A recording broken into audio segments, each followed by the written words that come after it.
प्रधानमंत्री जी ने कि हमारे दरवाजे किसानों के लिए खुले हैं 24/7। और क्यों खुले नहीं होंगे? जेएनयू वाला जो ग्रुप है, भारत तेरे टुकड़े होंगे इंशाअल्लाह इंशाअल्लाह, ये डपली लेके वहां क्यों पहुंच गया? छाती पीट पीट करके बोल रही है हाय हाय मोदी मर गया तू।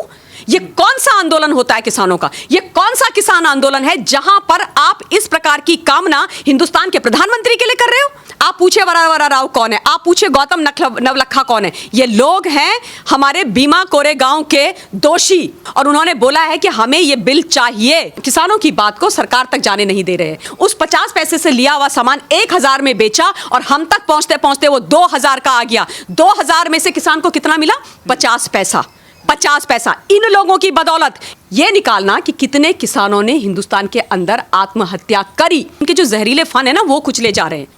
आप सोचो, जस्टिन ट्रूडो कनाडा के प्रधानमंत्री का हिंदुस्तान के किसानों से और हमारे इंटरनल मैटर से क्या मामला है? जब किसानों की बात आती है तो ये चले जाते हैं कनाडा, जब धारा 370 और 35 से हटाई जाती है तो ये पहुंच बैठ जाते हैं चीन की गोद में, जब आतंकवाद करवाना होता है तो ये बैठ जाते हैं पाकिस्तान की गोद में। ये देशद्रोही हैं। इनसे पूछे बीघा क्या होता है, कितनी बीघा जमीन है आपकी? किसानों के जो भी कंसर्न है, मैं भी ये मानती हूँ सुशील को, सरकार को उसको सुनना चाहिए अगर उनके मन में कोई डर है। हिंदुस्तान के प्रधानमंत्री ने किसानों से बात नहीं करी। मैं आप लोगों को बता देना चाहती हूं, 25 बार सीधा संवाद भारतवर्ष के प्रधानमंत्री नरेंद्र मोदी जी ने किसानों से साधा है।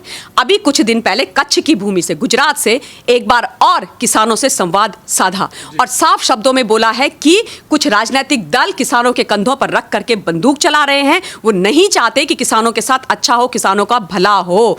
और साफ बात यह भी बोली आदरणीय प्रधानमंत्री जी ने कि हमारे दरवाजे किसानों के लिए खुले हैं 24/7। और क्यों खुले नहीं होंगे?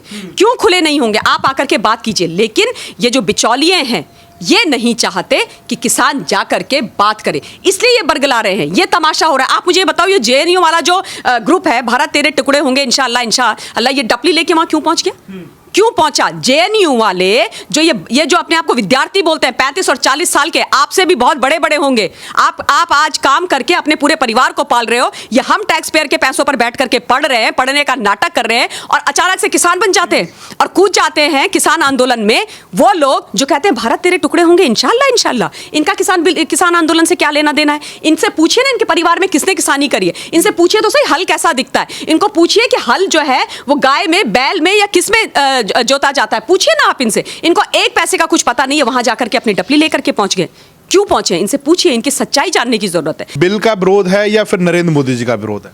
बिल का तो कोई विरोध ही नहीं है। बिल का कोई विरोध नहीं है। कानून से कोई परेशानी नहीं है। होती तो उसको पास क्यों होने देते? होती तो पहले बातें करते। होती तो खुद हरसिमरत कौर बादल जी ने उसकी तारीफें करी थी बिल की कि ये तो बड़ा अच्छा बिल है, इससे तो किसानों को कोई प्रॉब्लम नहीं होने वाली है, और फलां फलां फलां कई प्रकार की बातें करी थी। लेकिन बात इस बात की है कि नरेंद्र मोदी जी आज किसानों के साथ खड़े हैं तो मोदी जी का विरोध करना है। एक और बड़ा ही विभत्स और बहुत ही खराब रूप आपने देखा होगा, वहां पर किसान यूनियन का बैनर लगा हुआ है और वहां पर एक महिला, एक माता छाती पीट पीट करके बोल रही है हाय हाय मोदी मर गया तू। ये कौन सा आंदोलन होता है किसानों का? ये कौन सा किसान आंदोलन है जहां पर आप इस प्रकार की कामना हिंदुस्तान के प्रधानमंत्री के लिए कर रहे हो?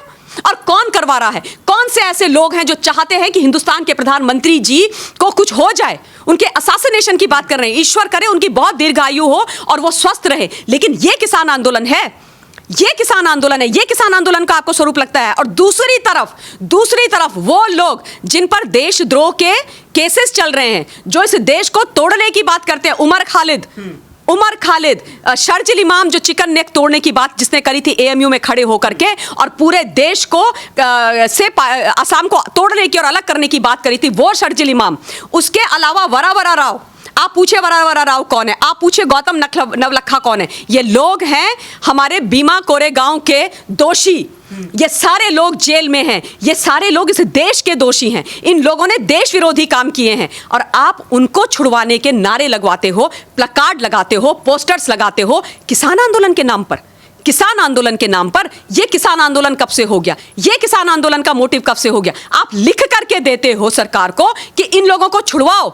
ये कौन सा किसान आंदोलन है? और जब प्रश्न किया जाता है तो आप हम जैसे लोगों को ट्रोल करना आरंभ कर देते हो, जैसे इनके ट्रोल से हमें कोई फर्क पड़ता है। सुशील, भाड़ में जाओ, क्योंकि सच तो बोला जाएगा। सच बोला जाएगा। ये मुझे बताइए, वरा वरा राव कौन सा किसान नेता है? गौतम नवलखा कौन सा किसान नेता है? या कौन सा स्वतंत्रता संग्राम सेनानी है? या क्या उसने देश के लिए किया है? उमर खालिद कौन सा किसान नेता है? शर्जिल इमाम कौन सा किसान नेता है? नताशा कौन सी किसान नेता है? ये कौन से किसान नेता? निकाल के बाहर लाइए ना आप सच्चाई। मैम, सबसे बड़ी बात है कि अगर हम बात करें कि जो चर्चा की बात हो रही है कि अब सुप्रीम कोर्ट तक ये केस चला गया है और कह रहे हैं कि किसान नेता है कि हमसे सरकार चर्चा नहीं कर रही है 8 तारीख के बाद से, अगर बात हो रही है तो वहां से सुप्रीम कोर्ट से निकल के आ रही है ये चीजें कि बात करने के लिए सिर्फ इनके पास हाँ और ना के पोस्टर होते हैं, चर्चा करने के लिए इनके पास शब्द ही नहीं है। बिल्कुल सही बात है। देखिए कि सरकार की मंशाहत बिल्कुल साफ है। वो कह रहे हैं कि संवाद से ही चीजें हल होंगी और संवाद ही हल है। संवाद ही हम आपकर हमारे बीच की कड़ी है। आप लोग आइए बात कीजिए। और कितनी बार बात की गई, कितनी बार, कितने घंटों तक चर्चा की गई, लेकिन इनको जो हमारे किसान भाई हैं उनको भर के भेज दिया गया। और उसके बाद बिल्कुल तख्तियां लेकर के अगर आप जाएंगे और हाँ ना करेंगे तो आप क्लोज माइंडसेट से जा रहे हैं ना। आप ये नहीं चाह रहे हैं कि हमारी बातों को, जो सरकार की बात है आप सुने। आप ये कह रहे हैं कि बस आर्बिट्ररी तरीके से चीजें हो जाए। और ये किसान भाई नहीं बोल रहा है, ये वो 22 राजनीतिक दल बोल रहे हैं। ये बोल रहे हैं, ये सारे जितने भी कौमी वामी, ये जो कांग्रेसी बैठे हुए, आम आदमी पार्टी वाले बैठे हुए, ये बोल रहे हैं। इनकी लैंग्वेज है ये नहीं चाहते, क्योंकि उनको पता है कि किसान जब सरकार से बात करेगा, कृषि मंत्री जी से बात करेंगे तो उनकी समस्या का समाधान होगा। वो तो कह रहे हैं कि हम संशोधन करने के लिए तैयार हैं। हमें आप बोलिए कौन से संशोधन लाने हैं, लेकिन ये जो इन्होंने भड़का दिया है कि आप इसको वापस ले लो बिल को, ये कौन सी बात होती है? और फिर अगर आप लोग कह रहे हो कि बिल वापस ले लो, इतने तमाम राज्यों से हिंदुस्तान के रिप्रेजेंटेशन आया है किसानों का और वो मिले हैं हमारे किसान मंत्री जी को और उन्होंने बोला है कि हमें ये बिल चाहिए, हम नहीं चाहते कि ये इसमें कुछ भी हो, क्योंकि ये हमारे पक्ष का है। तो उनकी बात नहीं सुनी जानी चाहिए? भाई वो भी तो किसान है, आप भी किसान, वो भी किसान, आप भी अन्नदाता, वो भी अन्नदाता। फर्क सिर्फ इतना है कि आपके बीच में राजनीतिज्ञ आके बैठ गए हैं। वो आपकी बात को, किसानों की बात को सरकार तक जाने नहीं दे रहे हैं। अब देखिए ये एक चीज मैं बोलना भूल गई जब मैं नेताओं का महिमा मंडन कर रही थी, वो ये कि हिंदुस्तान को एक सच्चाई और देखनी चाहिए कि आज वो लोग जो बहुत बड़ी बड़ी बातें कर रहे हैं, ज्ञान की बातें कर रहे हैं ना, किसान के लिए पीड़ा है, किसान आत्महत्या कर रहा है, किसान के घर में भोजन नहीं है, किसान क्या करेगा, किसान झोपड़ी में रहता है, किसान का बच्चा पढ़ नहीं पाता है। इतने सालों से, 70 सालों से इस देश का दोहन किया, इनको किसान का दर्द नहीं दिखाई दिया, इनको किसान की पीड़ा नहीं दिखाई दी। जब इन्होंने अपने बिचौलिए बिठाए मंडियों के अंदर इन्होंने इलेक्शंस नहीं होने दिए, वही लोग मंडियां, इनकी कमिटियां चलाती रही और जो 100 रुपए का सामान होता था, जिसके 100 रुपए किसान को मिलने चाहिए थे, उसके 50 पैसे दिए, किसान को मरने के लिए छोड़ दिया। उसके बाद उस सामान को कोल्ड स्टोरेज में डाला, फसल को मार्केट में उसकी आवश्यकता बढ़ाई, उस 50 पैसे से लिया हुआ सामान 1000 में बेचा और हम तक पहुंचते पहुंचते वो 2000 का आ गया। 2000 में से किसान को कितना मिला? 50 पैसा।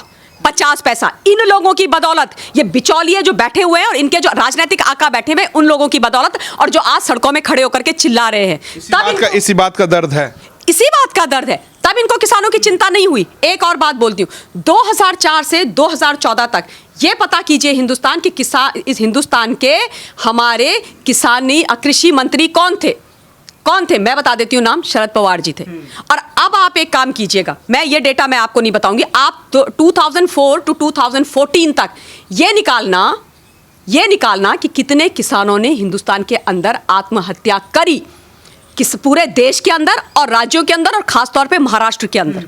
निकालेंगे, दूध का दूध और पानी का पानी हो जाएगा, इनका काला चेहरा सामने आ जाएगा। शरद पवार जी सारे प्याज की सारी मंडियां कंट्रोल करते हैं, वहां पर सारी मंडियां कंट्रोल करते हैं और उसके बाद अगेन 50 पैसे में लेके उसकी होर्डिंग करते हैं, उसके बाद बेचते हैं। इन लोगों से प्रश्न नहीं किए जाने चाहिए? ये लोग जिम्मेदार नहीं है? कितनी आत्महत्याएं हुई हैं किसानों की महाराष्ट्र के अंदर, सुशील, ये तो सारा विश्व जानता है, ये केवल हिंदुस्तान की बात नहीं है। देश के अंदर कितनी आत्महत्याएं हुई इस पीरियड के अंदर? कहाँ थे ये लोग? कहाँ थे? क्यों किसानों के लिए खड़े नहीं हुए? क्यों किसानों के लिए बिल नहीं बनाए? क्यों किसानों के लिए रिफॉर्म क्यों नहीं हुए? क्यों किसानों की चिंता नहीं करी?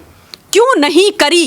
और आज एक प्रधानमंत्री, एक चाय बेचने वाले के बेटे ने जब इस देश में गरीबों के साथ, किसानों के साथ खड़ा होना शुरू करा, तो इनके दिलों के अंदर दर्द होने लग गया, इनको तकलीफ होने लग गई, और ये बिलों से बाहर निकल करके तो ऐसे आ रहे हैं जैसे पता नहीं क्या हो गया, क्योंकि इनके जो जहरीले फन है ना, वो कुचले जा रहे हैं। इसलिए तकलीफ है। आज किसान को जब उसका हक देने की बात आई है तो किसान को तुम बरगलाओगे? खालिस्तानी बिठा दिए हैं भाई, सोचिए आप, सबसे पहले शुरुआत ही हुई थी खालिस्तानी, वो आकर के इस आंदोलन में बैठ गए।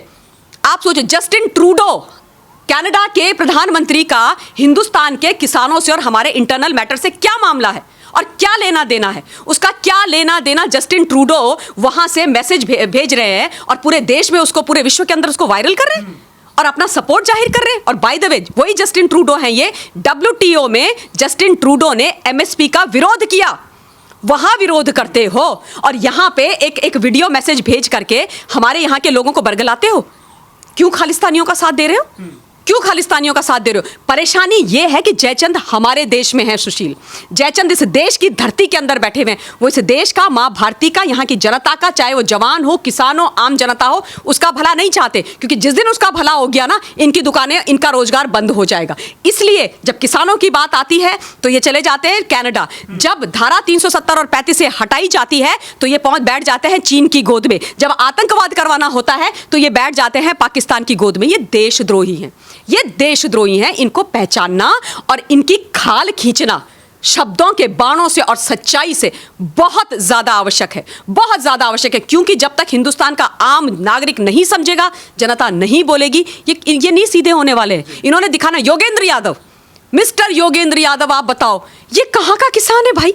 मैंने तो आज तक इनको, मतलब आप पूछिए इनसे पूछिए कि इनकी कितनी बीघा जमीन है, इनको पूछिए बीघा होता क्या है, पूछिए आप इनसे, अंग्रेजी बोलते हैं एलीट, इनसे पूछिए बीघा क्या होता है, कितनी बीघा जमीन है आपकी, पूछो आप, और कहाँ पर है और कितने आपके यहाँ, कितनी, मतलब कभी आपने की है, कभी कोई रोपाई वोपाई की है कभी गाँव में जा करके? फसलों के, आपको पता है कौन से सीजन में कौन सी फसल होती है? आप वहां पर गमछा ऐसे सर में लगा करके आप पहुंच गए किसानों के बीच में। ये तो वो व्यक्ति हैं, मुझे अभी तक याद है जब JNU में छात्र आंदोलन हुआ तो ये वहां भी कूद गए थे। नेताजी से ये स्टूडेंट बन गए, अब ये नेताजी से किसान बन गए। तो ये बन के हिंदू महिलाओं के लिए आप शब्द भी कहा है इन्होंने, किसान बन के हिंदू महिलाओं के लिए आप शब्द बोला है, किसान बन के ये हिंदुस्तान के प्रधानमंत्री के लिए आप शब्द बोलेंगे, आम जनता के लिए आप शब्द बोलेंगे। तो इन लोगों को चिंता है। और जिस समय किसान भाई ने आम आदमी पार्टी में आत्महत्या करी थी, ये भी तो वही थे, इनके परम मित्र अरविंद केजरीवाल। तो ये लोगों का चेहरा एक्सपोज होना बहुत ज्यादा जरूरी है, बहुत ज्यादा जरूरी है। किसानों के साथ हम थे, हैं और हमेशा रहेंगे। किसान हमारा अन्नदाता है, हमारा माई बाप है। किसानों के साथ अगर कोई भी गंदी राजनीति किया करेगा उसको बख्शा नहीं जाएगा। किसानों के जो भी कंसर्न है, मैं भी ये मानती हूं सुशील को, सरकार को उसको सुनना चाहिए। अगर उनके मन में कोई डर है, कोई भी किसी भी प्रकार की परेशानी है, तो उसको खत्म किया जाना चाहिए। और सरकार बोल रही है कि हम करेंगे। और ये जो बिचौलिए हैं ना, ये 22 राजनीतिक पार्टियां, इनको इनके घर में बिठाओ।